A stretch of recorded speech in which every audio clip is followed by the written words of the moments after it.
네, 반갑습니다. 자, 저희들 2025년 1일 모의고사 저희 7월분 저희 1회부터 한번 해설해 보도록 하겠습니다. 자, 여러분 10문제씩 매일매일 좋은 습관이 쌓여서 합격으로 인도한다. 자, 저희 그 1일 모의고사인데요. 이제 바로 한번 진행해 보도록 하겠습니다. 설명을 너무 많이 이렇게 막 장황하게 하진 않겠습니다. 딱 이 문제는 어떻게 푼다 핵심 위주로 딱 갑니다.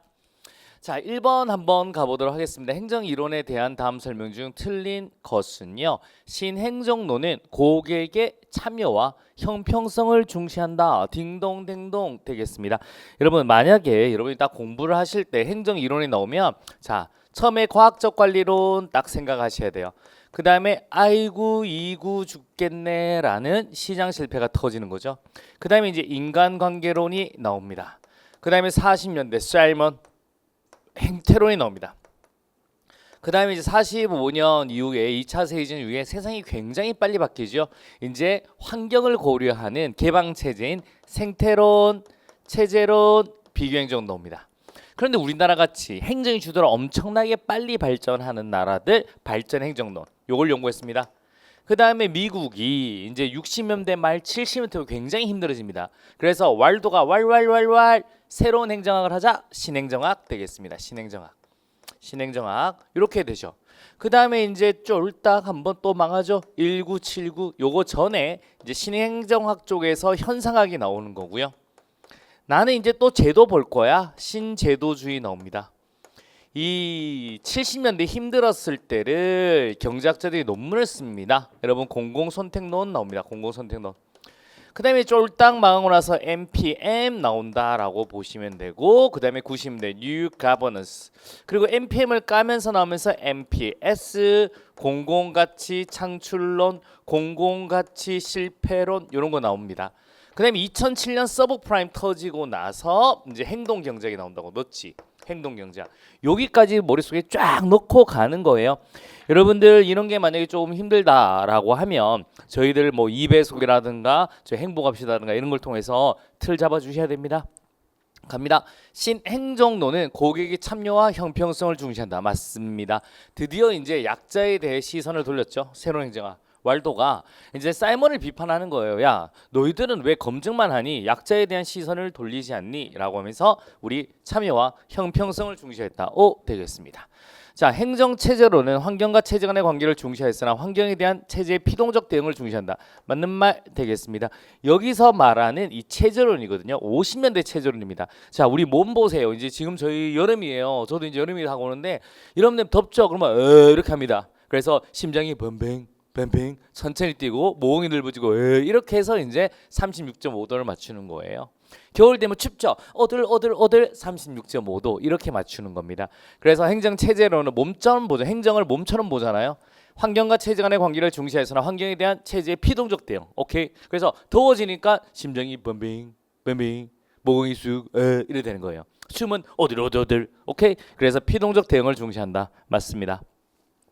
오늘 제가 아침에 지금 뭐 엄청 부었는데요. 여러분 이제 저도 여러분 9월달 딱 또 일모할 때 또 완전 또 한 변해 보도록 하겠습니다.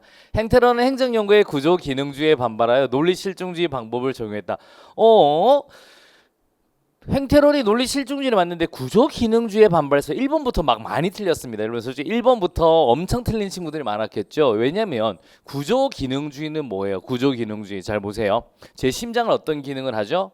심장은 피를 돌립니다. 빰빙. 폐는 뭐를 하죠? 공기를 걸러줍니다. 간은요 해독을 해주죠. 이 구조가 이런 기능을 한다. 이거 어디서 나왔어요? 여기서 나왔다고요. 여러분 여기서 말하는 비교행정학에서 나왔다라고 보시죠. 여기서 이제 구조 기능주의가 나온 거예요.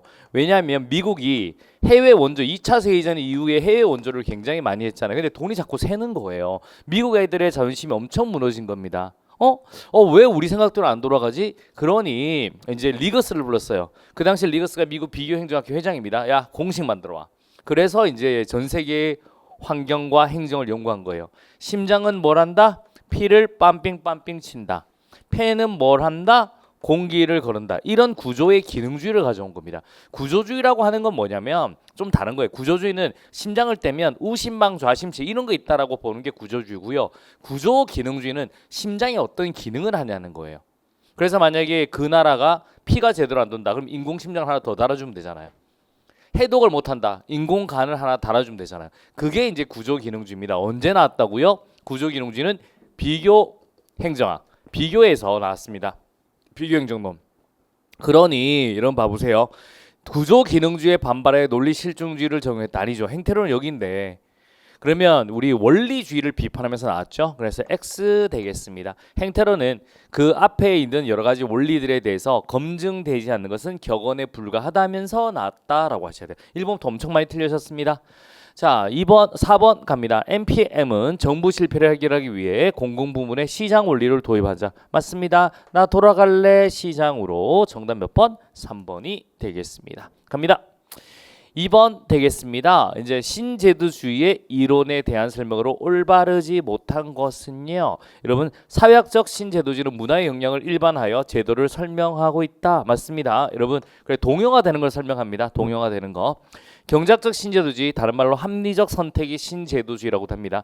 인간은 고정된 선호를 가지고 있는 것이 아니라 개인의 선호는 제도의 변화와 함께 변한다. 틀렸습니다.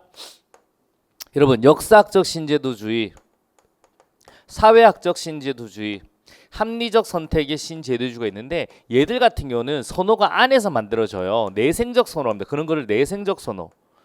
여러분 우리 조선시대 뭐 80년대 유행했던 거, 그 다음에 우리 아시아계에서 유행했던 이런 거 봐봐요. 이건 선호가 그 안에서 만들어진다고. 그런데 이제 합리적 선택의 신제도주의는 경제학적 관점이잖아요. 애가 태어나면서도 응애 효용 극대화. 여러분 그래서 우리 외생적 선호입니다. 태어날 때부터 효용 극대를 추구하고 그건 바뀌지 않습니다. 그래서 2번은 X 되겠습니다. 자, 사회학적 신제도주의에서는 개인의 선호는 외생적인 것이 아니라 사회적으로 생산된 것이므로 내생적이라고 본다. 맞습니다. 그 사회 안에서 선호란 게 만들어진다. 이렇게 보시면 되고요. 역사적 신제도주의 접근에서는 개인의 선호와 그에 따른 의사결정은 제도의 틀 속에서 이해되어야만 하는 내생적인 것. 맞네요. 정답은 몇 번? 2번이 되겠습니다. 갑시다.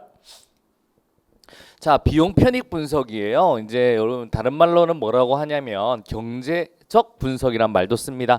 그러니까 비용도 화폐로 만들어내고 편익도 화폐를 가치로 만들어내는 거예요. 여러분 그래서 경제적 분석인데요. 제가 오늘 이 학원을 오면서 저 학원 밑에 있는 이 커피를 하나 샀어요. 라떼가 2,500원 하더라고요. 그래서 시럽을 제가 이렇게 넣었어요. 제가 원래 2번 하고 1번 사이에 한 번인데 쭉 넣는 걸 좋아하거든요. 그래서 2번 같은 한 번을 깊게 눌러주세요 라고 했습니다. 그래서 2,500원 주고 커피 먹었는데 지금 제어의 이 편익은 한 5,000원 돼요. 여러분 2,500원 냈잖아요. 그러면 남는 장사예요. 나는 이렇게 보는 거예요. 여러분 이 경제적 분석은 비교 평가에서 효과성을 강조하는 게 아니라 여러분 능률성, 효율성, 능률성을 강조한다라고 하셔야 돼요. 자, 여러분 이건 봐봐요. 모든 걸 다 비용 편익으로 다 나타내니 다양한 정부 정책이나 사업들을 비교하는 데 용이하다. 맞는 말 되겠습니다. 자, 경제적 합리성에 기반한 객관적이고 과학적인 의사결정을 가능한다. 맞죠? 비용과 편익을 모두 동일한 척도 화폐 가치로 만들어낸다. 맞죠? 정답 몇 번? 1번이 되겠습니다. 갑니다. 자, 다음 업무 중에서 정부 영역에서 민간 위탁이 곤란한 사물을 민간 위탁을 맡길 수 있는 건요. 권리 의무와 직접 관련된 건 안 돼요. 그러니까 권리 의무와 직접 관련되지 않는 것만 됩니다. 여러분 세금 수수료 등 공과금 부과와 징수 이거는 안 돼요. 여러분 세금 내라 이런 건 여러분 우리 권리를 의무를 부과하는 거잖아요. 그래서 이건 안 돼. 그런데 이런 건데요. 만약 가스 검침 이런 거는 상관없어요. 그러니까 만약에 세금을 내라라는 거는 정부가 해야 되는 거고요. 만약에 가스 검침이면 이제 우리 민간이 태도 괜찮은 거고요. 그래서 통제, 조사, 연구 등 전문성이 높은 업무 이것도 민간이 다 가능해요. 연구 같은 경우 잘 보세요. 여러분 연구 민간이 다 하잖아요. 어떻게 하냐면 기본적으로 외주 주잖아요. 여러분 논문 같은 거 이제 써오라고. 그 다음에 출판, 인쇄, 급식 등 단순 관리 업무, 청사시설, 교통사업 이건 되지만 세금, 수수료, 공과금 부과와 징수는 이거는 민간 위탁이 곤란하다라고 보셔야 되겠습니다. 자, 발생주의 회계제도 여러분 이거 나오면 재무 나오자마자 아하하 여러분 항상 보시면 현금주의하고 발생주의를 한번 생각하셔야 돼요. 현금주의 같은 경우는 내가 지금 이 커피를 샀어요, 여러분. 그리고 제가 다음 달에 돈을 준다고 하잖아요. 그럼 지금은 마이너스 안 잡혀요. 줄 때 마이너스 잡히는 겁니다. 아시겠습니까? 하지만 발생주의는 다음 달 주는 돈이 지금 발생했죠. 지금 적는 거예요. 자, 그래서 한번 보세요. 이 발생주의를 하는 거는 기본적으로 성과 측정이 정확히 잘 되거든요. 자, 갑니다. 정부의 재정 운영 보고서는 일정 시점의 자산과 부채 및 순자산 현황을 나타낸다. 1번이 틀렸습니다. 여러분, 1번은 왜 틀렸어요? 여러분, 재정 상태표와 재정 운영표가 있어요. 재정 상태는 현재의 자산은 맞죠? 그 다음에 이제 우리 부채 플러스 순자산이 되는 거예요. 그래서 현재 내가 플러스인지 마이너스인지를 알 수 있는 거예요. 그래서 자산, 부채, 순자산이고 우리 재정 운영표는요, 여러분 수익하고 비용을 보는 거예요. 수익하고 비용. 내가 올해 1년 동안 잘 살았냐 못 살았냐, 운영을 잘했냐 못했냐를 보는 거예요. 그래서 운영표가 아니라 여러분 우리 재정 상태표라고 하셔야 되는 거고요. 지방자치단체의 사업예산 제도를 충실히 이행한 데 기여한 제도다. 맞습니다. 왜냐하면 자 한번 보실래요? 사업예산제도 지방자치 같은 경우는 딱 이렇게 하는 겁니다. 내가 어떤 사업을 하겠다라고 하는 거잖아요. 그럼 이 돈이 비용이 얼마고 어떻게 돈이 들어온지가 벌써 딱 잡히는 거예요. 그래서 지방자치단체의 사업예산제도를 충실히 이행하는데 기여하다. 맞는 말 되겠습니다. 그러니까 이 발생주 같은 경우는 지금 내가 이 사업을 한다 그러면 내가 줄 돈이 얼마고 얼마의 돈이 들어오고 자산이 얼마다 딱 잡히니까 이런 사업 예산을 충실히 이행하는데 기여한 제도다라고 보시면 되겠고, 정부가 채권을 발행할 시 자산의 증가는 기록하되 비용이나 부채는 기록하지 아니죠. 채권이 해가지고 돈이 들어오면 플러스 잡아요. 근데 채권은 나중에 줄 돈이잖아. 바로 마이너스 동시에 잡습니다. 그렇기 때문에 자산의 증가 기록하고 비용 부채 다 기록한다라고 하셔야 되겠습니다. 교량, 박물관, 체육관 등 가시적, 치적 쌓기에 관심 있는 정치인들이 선호하는 회계제도다. 틀렸습니다. 왜냐하면 정치인이 선호하는 회계제도 같은 경우는 현금주예요. 왜냐하면 지금 내가 체육관을 짓고요, 돈 안 주면 되잖아. 그러면 이제 그냥 체육관이 하나 생기처럼 보이는데, 발생주 같으면 체육관에 만약에 1,000억짜리 자산이 증가하잖아요. 그럼 이 돈이 어떻게 나간지, 만약에 내가 1,000억을 준다 그럼 마이너스 1,000억 딱 잡아버려요. 그럼 남는 거 하나도 없네 라고 말을 하기 때문에 기본적으로 치적 쌓기에 관심 있는 정치인들은 현금주의를 더 선호한다 라고 하셔야 되겠습니다. 정답 몇 번? 2번이 되겠습니다. 갑니다. 6번 매트릭스 조직구조의 특성에 대한 설명으로 틀린 것은요, 매트릭스 수직구조, 기능구조, 전문성, 우리 수평구조, 사업구조, 대응성의 화학적 결합 되겠습니다. 불안정한 환경에서 복잡한 의사결정과 빈번한 변화에 적절하게 대응할 수 있다. 필요하면 꽂으면 되니까. 맞네요. 그 다음에 이중보고 체계를 여러분 이론화함으로써 직원의 혼란을 제거할 수 있다. 안 돼요, 여러분. 봐봐요. 이게 이중보고책이잖아요. 이중보고책이니까 기본적으로 직원들의 혼란이 더 야기된다. 시간이 오래 걸린다라고 하셔야 됩니다. 빈번한 회의와 갈등 조정 과정으로 인해 많은 시간이 소요된다. 맞는 말 되겠습니다. 여러 서비스 라인을 거쳐 인적 전을 유연하게 공유하거나 활용할 수 있다. 필요하면 여기서 또 꽂으시면 된다라고 보시면 되겠습니다. 딩동댕동 맞는 말 되겠습니다. 정답 몇 번? 2번이 되겠습니다. 갑시다. 목표의 변동의 유형을 설명한 것으로 틀린 것은요, 목표에 다원하는 목표 개수가 늘어나는 현상이다. 딩동댕동 맞습니다. 저는 목표가 이제 저희 방문 가서 수업하면서 여러분 굉장히 다원화되었죠. 다원화 이렇게 보면 되고 개수가 늘어났어요. 그다음에 목표 확대, 목표의 규모가 증가. 저는 여러분 보세요. 이제 오프라인은 당연히 저희 방문가 오프라인, 그다음에 노량진 우리 당연히 제가 다 싹, 그 다음에 이제 온라인 전국 싹, 빡, 규모 빡, 여러분 1,000억 딱 빡, 여러분 이런 게 이제 목표 확대예요.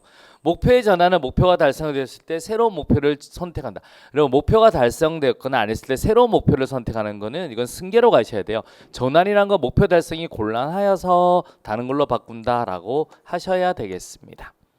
목표 대치, 목표와 수단이 바뀌는 거죠. 대치되는 거죠. 과잉 동조이며 의례주의라고도 한다. 맞습니다. 목표와 수단이면 수단에 너무 과잉해서 동조하는 거예요. 그럼 목표와 수단이 바뀌어 버리는 거죠. 오케이. 정답 몇 번? 3번이 되겠습니다. 자, 민츠버그입니다. 민단기 사전임이라고 보시면 돼요. 민츠버그는 이 삼각형에서 원래는 봐봐요. 요 기계적 요거하고 그다음에 요 팀제 요거 유기적 사이에 세 가지를 집어넣은 거예요. 아시겠습니까? 그래서 민단기 사전임. 여기는 단순, 여기는 사업, 여기는 전문적 관료제. 요 세 가지를 집어넣었어요. 원래는 우리 이런 조직 같으면 전형적인 조직이 여러분 관료제, 탈관료제잖아요. 얘랑 얘랑 그 사이에 세 가지를 집어넣었다. 민단기 사전임 정답. 그런데 봐봐요. 수평 수직 분권화된 조직 복잡하고 안정적이래요. 이거죠. 전문적 관료제. 왜냐하면 잘 보세요. 이거는 수술실 생각을 했습니다. 제가 집도입니다. 오늘 어시 잘 부탁해. 그리고 마치카 선생님 준비되셨습니까? 간호 선생님 준비되셨어요? 우리 좋은 팀. 그다음에 저 밖에 흉부외과 박 과장님 대기 부탁드리겠습니다. 수술 시작하겠습니다. 수직적 분권, 수평적 분권이 이루어지는 거죠. 여러분 수술실 가면 굉장히 복잡해요. 하지만 굉장히 안정적이다. 그걸 뭐라고 하냐면 전문적 관료제 구조다라고 보시면 되겠습니다. 정답 몇 번? 1번이 되겠습니다. 갑니다. 자, 9번입니다. 우리나라 예산 운영에서 사전 의결의 필요성이 없는 대상은 자, 준 예산. 이건 사전 의결이 안 돼서 준 예산 하는 거잖아요. 정답 몇 번? 1번 되겠습니다. 기금해야 되는 거고 명시효를 해야 돼요. 사고연 할 필요 없어요. 계속비 당연히 해야 되죠. 정답 몇 번? 1번이 되겠습니다. 갑니다.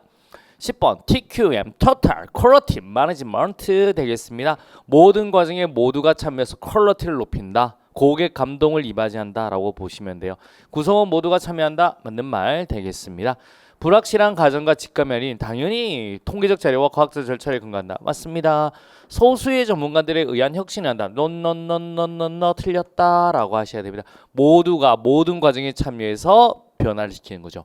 품질의 결정은 고객이 한다. 고객 감동에 포커스를 맞춰라. MBO, OD, TQM, BSC까지 머릿속에 다 넣어두셔야 됩니다. 다음에 문제 또 나오면 또 설명을 자세히 드리도록 하겠습니다. 자, 우리 1일 모의고사 이제 첫 번째 끝났죠. 문제 쉽지는 않습니다. 하지만 이런 퀄리티 있는 문제로 여러분이 연습을 하셔야 여러분 매일매일 하더라도 좋은 문제로 열심히 공부를 하시면 합격으로 간다라고 생각하시면 됩니다. 자, 오늘 고생하셨고요. 내일 저희 2회차에서 뵙도록 하겠습니다. 수고하셨습니다.